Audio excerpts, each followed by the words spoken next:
Përshëndetje të nderuar shikues, jemi së bashku në edicionin informativ të orës 14 këtu në studion e Blu Televizion.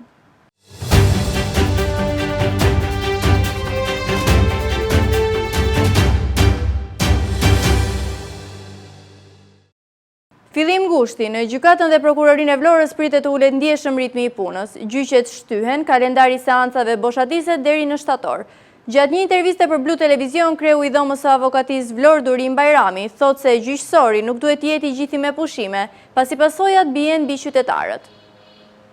Me hyrjen e muajit gusht në gjykatën dhe prokurorinë e Vlorës pritet të ulet ndjeshëm ritmi i punës. Gjyqet e zakonshme shtyhen, kalendari seancave boshatise dhe për shumë qytetar avokat e palë në procese, drejtësia duket sikur ul qepenin deri në shtator. Në sallat ku deri dje zhvilloheshin seanca gjatë gushtit mbeten kryesisht çështjet urgjente dhe ato që nuk mund të presin. Po si marrin pushimet gjyqtarët dhe prokurorët? Ligji u njeh magjistratëve 25 ditë pune leje vjetore. Pushimet mund të ndahen në disa periudha, por duhet i përfshin në 3 javë të pandërprerja gjatë gushtit. Përveç rasteve ku nevojat e gjykatës ose prokurorisë kërkojnë vazhdimin e aktivitetit. Leja miratohet nga kryetari i gjykatës ose i prokurorisë. Ligji nuk shpjegon pse është zgjedhur pikërisht gushti. Në praktik, përqendrimi i lejeve në një periudhë synon të shmang mungesat e shpërndara gjatë gjithë vitit. Por kur gjyqtarët, prokurorë dhe avokatë pushojnë njëkohësisht, pasojën e ndjen qytetari, seanca të shtyra dhe pritje më të gjata. Atëre, për shkak të lejeve vjetore të pabëra nga gjyqtarët, Këshilli i lartë gjyqësor dhe Këshilli i lartë i prokurorisë kanë organizuar që muaji gusht të jetë muaj pushimesh për sistemin gjyqësor në Shqipëri.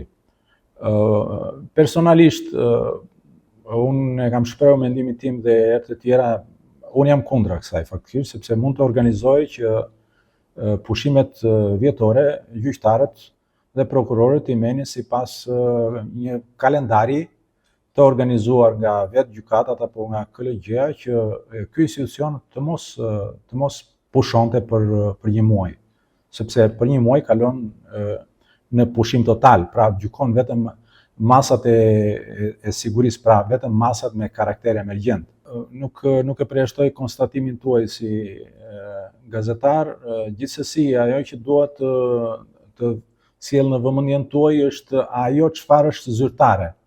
Pra, zyrtare është pushimi nga data 1 gusht deri në datën 31 gusht. Në datën 1 shtator është kthimi në punë dhe fillon puna zyrtarisht. Pastaj, ajo është mënyra organizimit të vetë gjyqtarëve për të kur e pushojnë, kur e ndalojnë gjykimin dhe kur e fillojnë përsëri gjykimin. Shqipëria nuk është e vetmja. Në Itali afatet procedurale pezullen nga 1 deri në 31 gusht, por çështjet urgjente vazhdojnë. Në Greqi funksionojnë saksione verore për rastet që nuk presin. Në Malinezi, lejet merren kryesisht gjatë korrikut dhe gushtit, por kryetari duhet të lënë në detyrë mjaftueshëm gjyqtar dhe punonjës për çështjet urgjente. Problemi, pra nuk është e drejta e magjistratëve për pushim. Pyetja është, a duhet pushimi të kthehet në një muaj heshtje për qytetarët që presin drejtësi?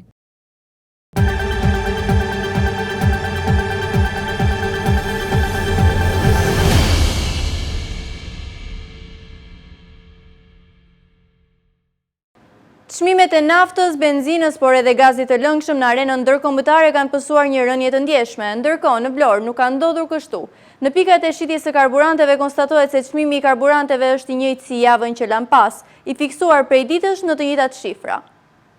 Tensionet në rënje në lindjen e mesme si dhe shpresa për paqe mes Iranit dhe SBA-s kanë reflektuar menjëherë në uljen e çmimit të hidrokarbureve. Çmimet e naftës, benzinës, por edhe gazit të lëngshëm kanë pësuar një rënje të ndjeshme. Krahasuar me javën e kaluar, sipas të dhënave, çmimet janë ulur me 20 deri në 25%. Por sa është reflektuar ulja e çmimit të naftës në pikat e shitjes së karburanteve në qytetin bregdetar të Vlorës. Blu Televizion ka bërë përgjatë kësaj të endeje një vëzhgim në qytet, ku konstatohet se çmimi i karburanteve është i njëjtë si javën që lan pas, i fiksuar prej ditësh në të njëjtat shifra.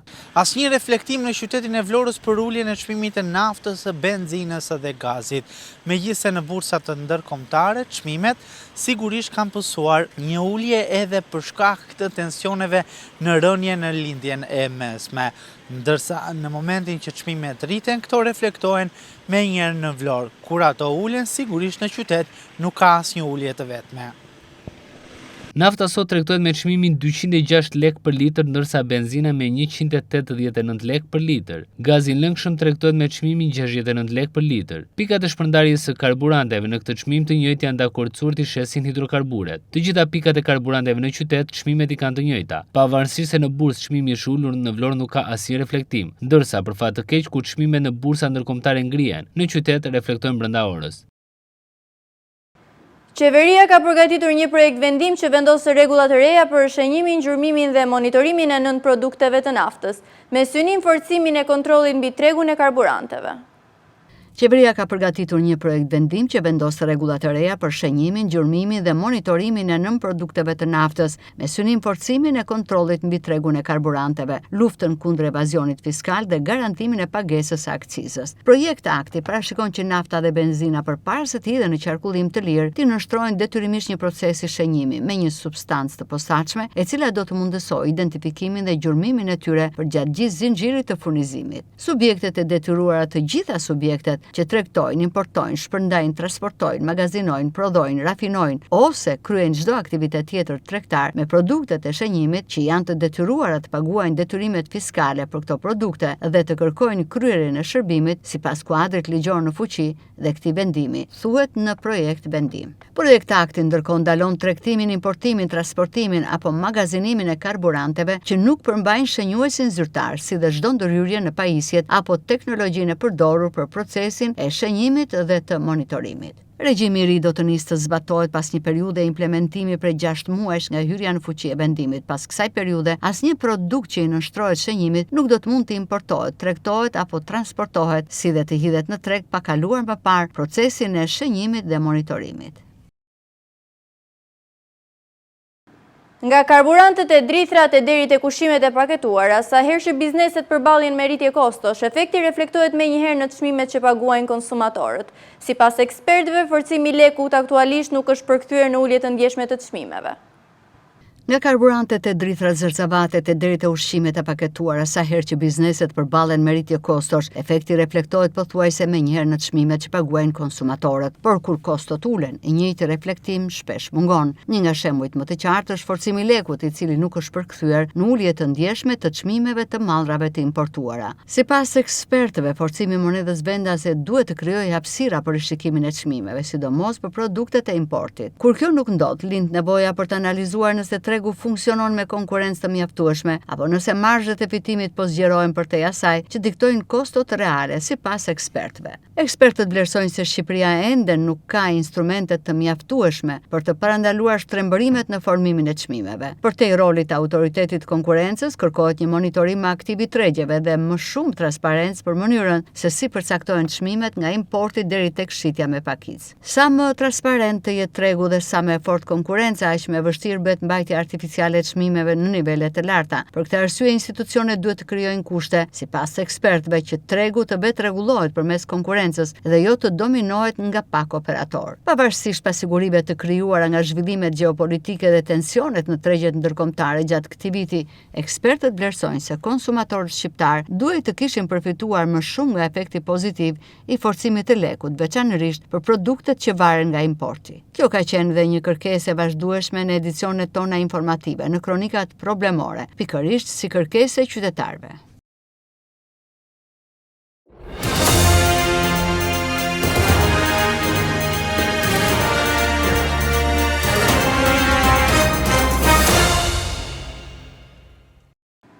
Një automjet është përfshirë nga flakët pas ditën e së njëjtës në fshatin Novosel të Vlorës. Ngjarja ka ndodhur teksa mjeti ishte në lëvizje, ndërsa drejtuesi i automjetit ka konstatuar flakët dhe ka arritur të dalë menjëherë prej tij.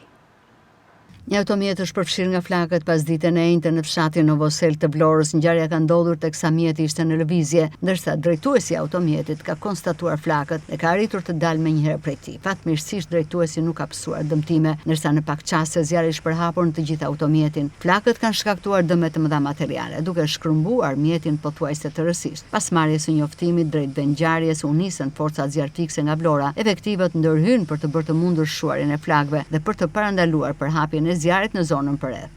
Në vendngjarje mbritën më pas dhe shërbimet e policisë së Vlorës së bashku me grupin e Timor. Përgjatë ndërhyrjes është bërë mundur sigurimi i zonës, ndërsa ka nisur verifikimet për të përcaktuar rrethanat dhe shkakun e zjarrit. Në të dhënat paraprake dyshohet se shkaki i zjarrit mund të ketë qenë një defekt apo shkëndijë elektrike në sistemin e automjetit. Megjithatë, kjo mbetet ende një pistë paraprake dhe pritet të përcaktohet nga ekspertiza dhe hetimet e grupit e Timor.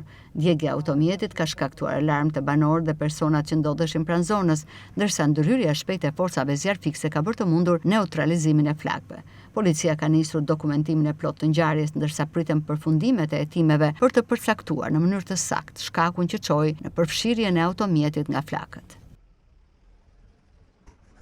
2 persona janë arrestuar nga policia e Vlorës pasi u kapën duke tentuar të hapnin derën e një banese në lagjen Bashkimi me qëllim vjedhjen. Nga verifikimi rezultoi se ata kishin thyer masën e sigurisë arrest në shtëpi, të vendosur për veprën penale vjedhje.